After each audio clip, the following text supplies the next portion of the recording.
Салям алейкум, здравствуйте. В эфире информационный выпуск новостей Хаберлер. В студии для вас работает Асан Абиблаев. Сегодня в нашем выпуске. В Симферополе открыли временную объездную дорогу. В МФЦ продолжается активная борьба с формированием незаконных списков очередности. Новая зима, старые проблемы. Полмассива в селе Скворцово уже более 15 лет живут без газа. В библиотеке имени Гаспринского представили работы крымско-татарского поэта и ученого-тюрколога Бекира Чобанзаде.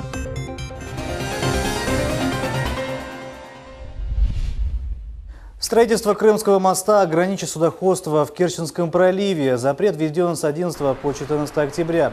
При этом ограничение не распространяется на корабли и судна военно-морского флота, федеральных органов безопасности и участвующих в строительстве моста. В течение 3 суток запланированы работы по установке второй по счету автодорожной арки Крымского моста на фарватерные опоры. Напомним, что первая арка была установлена на опоры в конце августа. Временную 1,5-километровую объездную дорогу в Симферополе открыли для движения. Этот участок строительства Севастопольской транспортной развязки на обходе Симферополя Дубки-Левадки. За изменениями на основной дорожной артерии полуострова следила наш корреспондент София Шукурова. Проезд автотранспорта осуществляется в соответствии с расположенными на маршруте схемами и указателями. Полукилометровый участок временной объездной проходит параллельно основной строящейся дороге и после открытия также будет функционировать. Временная дорога не является частью будущей развязки. После введения в эксплуатацию 9-километровой объездной Дубки-Левадки она также будет использоваться. Сейчас по маршруту будущей автодороги дорожники переустанавливают водоводы, газопровод и линию связи. Строительство 4-полосной объездной началось в конце 2016 года. Масштабы проделанной работы оценивают водители. Неудобства нету, наоборот, это хорошо. Новая дорога будет. Вообще Крым строится хорошо, на благо России. Ну, что строится, да, радует, что строится, да. То, что это движение не остановили, а сделали параллельно дорогу. Разгружает дороги это временная трасса. В данный момент рабочие ведут наиболее трудоемкие работы. Продолжается устройство основания дорожного покрытия, укладка материала и асфальтирование строящейся трассы. Будущая магистраль будет готова к августу 2018 года. Объездное транспортное кольцо в обход Симферополя разгрузит городские магистрали от транзитного транспорта, сохранит экологию и дорожное покрытие крымской столицы. София Шукурова, Магомед Нестуров, телеканал Миллет. Крым выходит на высокий уровень выполнения плана по объектам ФЦП. Об этом сообщил глава Крыма Сергей Аксенов. Годовой план по их реализации будет исполнен более чем на 90%. Средства будут направлены на трассу Таврида, коллектор в городе Симферополе, туннельный водовод в Ялте, а также ряд других мероприятий и программы, по которым стоимость после выхода глав экспертизы увеличилась более чем в 3 раза.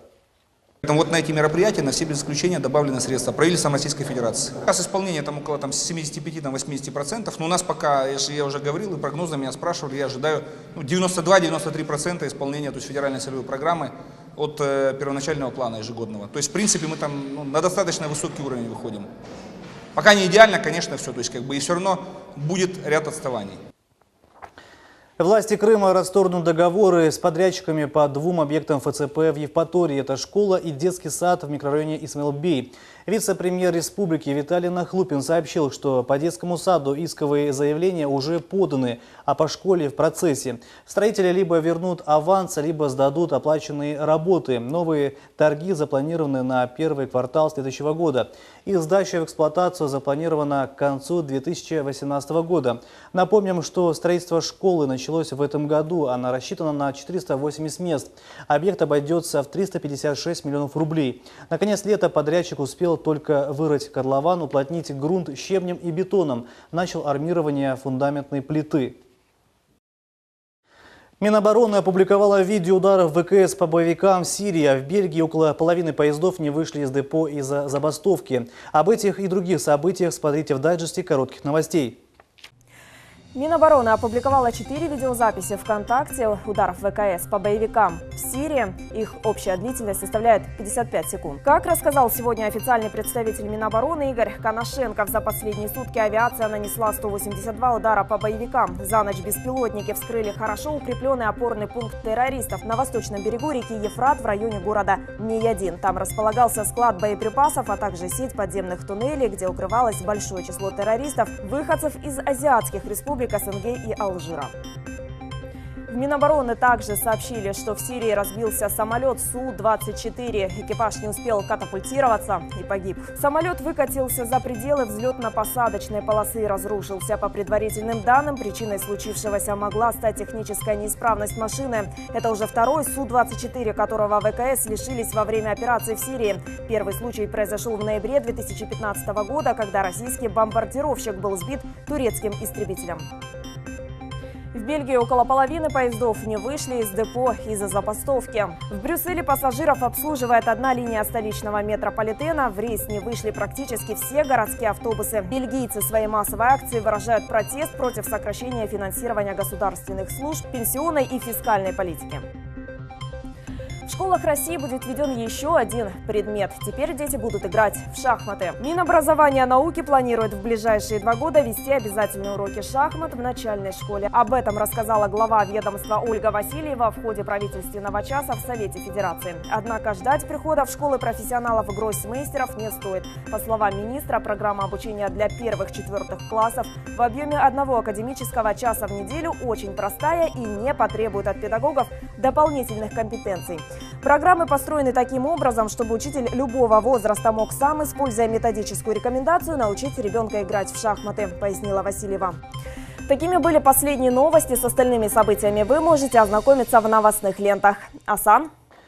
В МФЦ продолжается активная борьба с формированием незаконных списков очередности. За последние 3 недели жалоб на действия мошенников практически не было. По словам представителей МФЦ, крымчане проявляют бдительность. Кроме этого, в отделениях «Мои документы» есть альтернативные способы получения услуг для льготной категории граждан. Предварительная запись на официальном сайте и сквозная выдача талонов в терминале на услуги Госкомрегистра.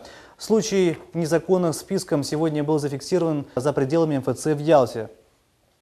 Нам не удалось установить лицо, кто именно вел этот список, однако были вызваны сотрудники полиции и были опрошены граждане, которые находились именно в этом списке. Было написано заявление в правоохранительные органы, и правоохранительные органы с этим фактом сейчас разбираются. По другим регионам республики на сегодня нами списки выявлены не были. Все идет в обычном режиме. По состоянию на 12 часов есть свободные талоны, и если говорить даже касаться Ялты, то сегодня по состоянию на 12 часов 30% талонов на услуги Госкомрегистра, хочется отметить, были в свободном доступе. Представители МФЦ призывают граждан быть бдительными. Все требования у входа в центр записаться в список или оплатить его считаются незаконными, в случае чего необходимо обратиться в правоохранительные органы. Новая зима – старые проблемы. Полмассива в селе Скворцово уже более 15 лет живут без газа. Как жители будут зимовать в этом году, узнавала наш корреспондент Лилия Виджат. Это наша печка. Зимой у нас тепло только благодаря ей. Эта печь уже 15 лет спасает многодетную семью от зимних морозов. Эдия Тайфукова уже хорошо знает. Самое главное – заготовить дрова на зиму. Ежегодно семья покупает и баллон газа. Готовим тоже на привозном газу. Надо покупать баллон. Баллон стоит 1000 рублей. Хватает его на месяц примерно. То есть постоянно такие расходы, которые мы не тянем. И это не только нас касается, нашей семьи, но и всех окружающих соседей. В селе Скворцово с 1997 года начали газифицировать дома. На половине работы были остановлены. По сей день часть массива компактного проживания живет без газа. В холодную зиму большинство семей спасает электричество. Однако полностью протопить дома почти невозможно. Мы не можем себе позволить провести газ. Поэтому получается так. Электричество. Электричество, все на электричестве. И еда, и отопление, и стирка, все. Трудности с отоплением в селе – привычное дело. Жители стабильно заготавливают дрова и копят деньги на газовый баллон. Есть возможность обращаться в частном порядке по подключению газа. Однако у большинства семей такой финансовой возможности просто нет. Поэтому 2 внука у меня, которые живут без отца. и практически у нас нет возможности оплачивать все это. Тогда обращались и в совхоз обращались. Когда построится хотя бы половина, значит, половина люди, а половина свиньи получается. В администрации Скворцовского сельского поселения спокойно разъясняют ситуацию. Успокаивают, негазифицированные дома находятся под контролем. На сегодняшний день, насколько я смотрел, это 28 400 подключения к основной магистрали, плюс ориентировочно проект и внутренние работы это 10-12. То есть сейчас, чтобы подключиться, людей Белгаз, это 40 тысяч на дом. То есть, если для людей это как бы необходимо, то можно 40 тысяч в течение 3-4 месяцев Горгаз в плановом режиме сделает. Если нет, ждем включения в общую программу, выделения общих денег. На сегодня разрабатываются программы по подключению газа в негазифицированные дома. Село Скворцово войдет в общую программу по газификации района в 2020 году. Жители этого села продолжают надеяться на то, что в скором времени в их домах все-таки появится голубое топливо. А пока же им остается запастись побольше дровами и терпением. Лилия Виджат, Эрвин Эмиралиев, телеканал Миллет. В районе Евпаторийского шоссе произошло ДТП с участием 3 машин. По предварительным данным, девушка-водитель за рулем Hyundai ехала по средней полосе. В это же время с заправки выехал другой автомобиль, водитель которого начал перестраиваться из крайнего правого ряда в крайне левый. И в результате этих действий столкнулся с автомобилем Hyundai. От столкновения легковушка перевернулась еще около 35 метров. Автомобиль по инерции несло по трассе. В результате ДТП пострадала водитель Hyundai. Она госпитализирована. В Симферополе между русской общиной Крыма и общиной украинцев полуострова и Координационным советом белорусских общественных объединений российских соотечественников было подписано соглашение о сотрудничестве. Из-за того, что в Беларуси не получает достоверной информации о Крыме, участниками было принято решение создать проект, в котором рассказывалось бы о происшедших событиях на полуострове. Мы очень надеемся со стороны украинской общины, что сотрудничество с Координационным советом руководителей белорусских общественных организаций принесет пользу нашей ассамблеи славянских народов в развитии, в сотрудничестве, тем более это международное сотрудничество, что, естественно, будет положительно сказываться на нашу общую работу, на нашу общую цель, которую мы все преследуем. В наших организациях, в русских организациях за пределами России очень много украинцев. Они не хотят идти в украинские организации, потому что там ассоциируется с Порошенко, с хунтой киевской и так далее.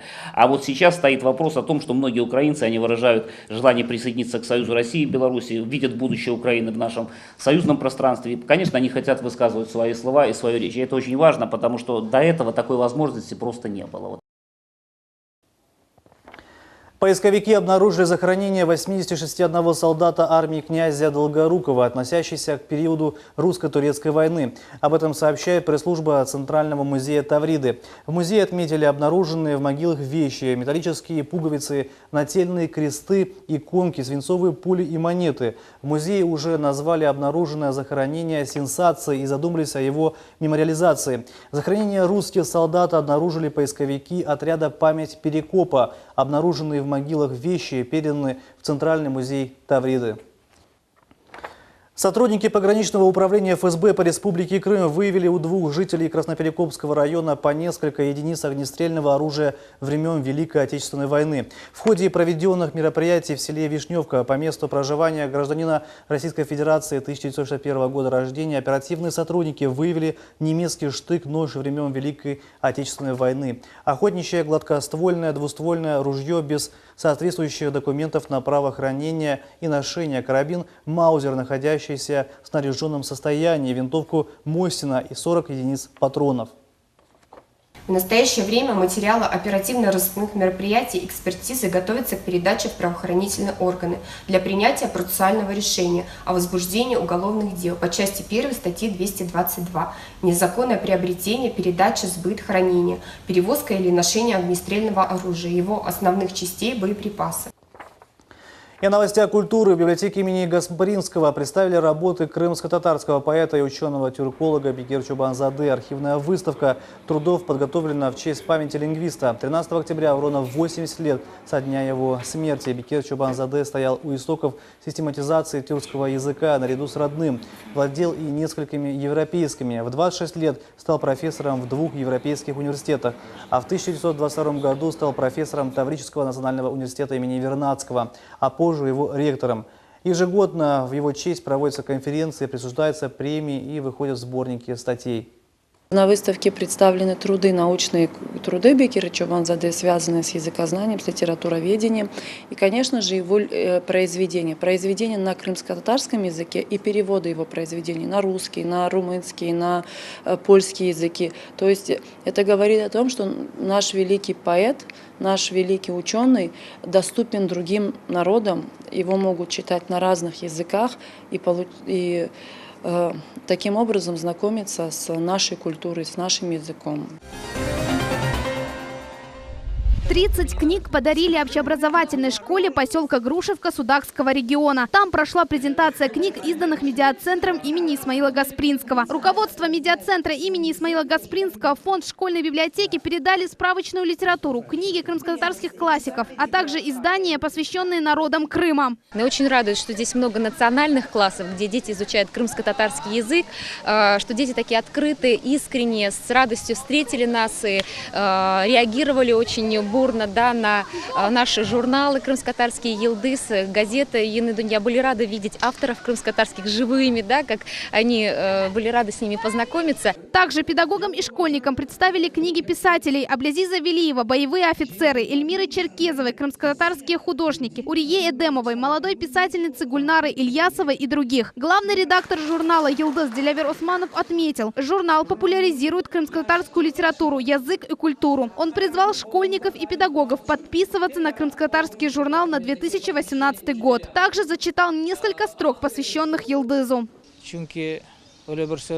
Если наш язык будет развиваться и мы будем его изучать, значит, у нас есть будущее. С этой целью мы познакомили школьников с журналом «Йылдыз». Педагоги с радостью приняли подарок. Отметили, несмотря на то, что школа не национальная, школьники углубленно изучают крымско-татарский язык. Из 24 классов 10 с крымско-татарским языком обучения. Мы очень рады, что нашей школе дарятся журнальчики и книжки, очень довольны. Я думаю, что наши учителя и дети будут с удовольствием читать эти журналы.